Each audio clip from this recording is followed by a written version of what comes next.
And the emphasis of this whole ladies thing is to hear from a woman the impact it's had that their husband's gotten involved with other men in sharing their faith or in all those kind of areas.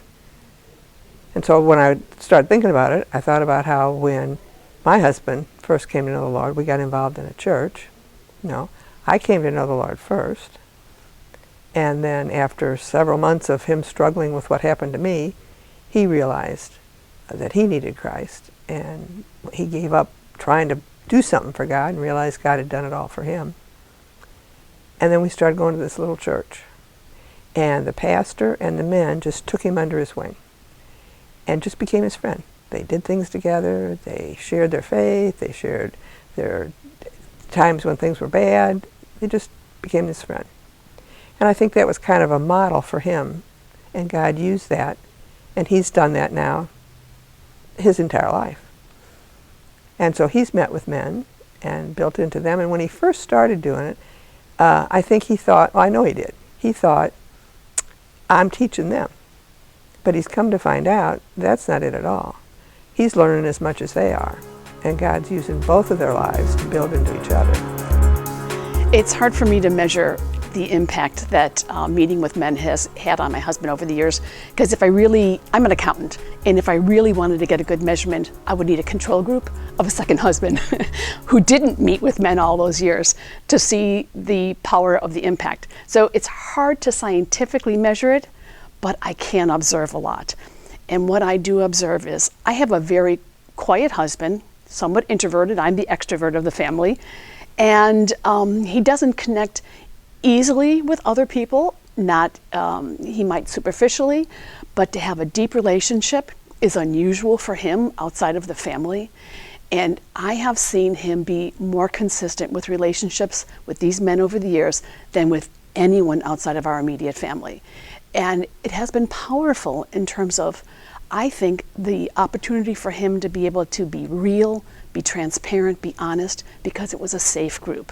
I don't think he would have been real or transparent if he didn't feel how safe it was. And he felt love from those men all these years. And I think that love and that support and that comfort and knowing that he was being prayed for helped him through the times when there were struggles in our family, whether financial or, heaven forbid, the difficult times with teenagers. I don't wish on others. That he was able to vent with other men who perhaps had been through that already, and they were as honest and transparent. Sometimes Sunday mornings at church, everyone's, hi, how are you? I'm fine, how are you? No one's really fine. And in this group of men, people could share when they weren't fine, and it was safe. And people could sometimes offer help, and other times just offer their love and their comfort, because they don't always have the answers. So that I can see that impact. I also can see, to be honest, one thing that I can look at scientifically in all the years that he's been involved with these men, I can think of maybe there's been 20 to 25 men who've ranged over a few years as people move in and out of town. I think only one marriage over all those years has split up in divorce.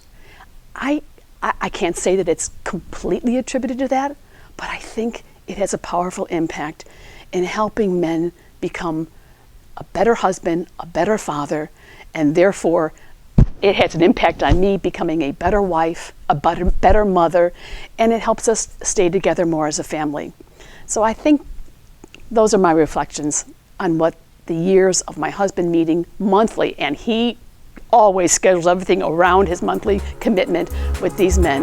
It has been powerful. What I'm hoping to emphasize is that the men that are going to watch this will maybe step out of their box, their fears or whatever, and ask God to give them a man in their life that they could meet with, that they could build into, and have them build into them, and build that friendship. And if they'll do that, their wife is going to be blessed as much as they are, because it does have an impact on the family when a man gets with other men and shares life together. And there may be some of you listening that don't even know that this is possible, don't even know that there's men that you could become friends with. Ask God to bring somebody into your life. open yourself up. Go to some of these Bible studies that Ministry to Men has and meet some men. Get involved maybe with Fanning the Flame. Anyway, to get to rub elbows with these guys and then pair up with somebody, even if you have to ask somebody if they would meet with you. Back in the late 90s, Jim and I were going through counseling, and all of a sudden he decides he doesn't want to be in there. And I thought, oh boy, what does this mean? And he wanted to meet one-on-one with someone, and I was really ticked. I didn't want him to leave counseling at all.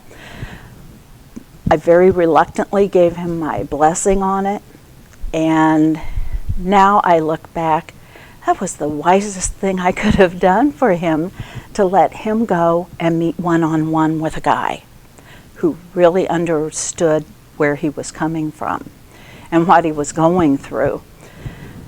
I was really ticked, really ticked.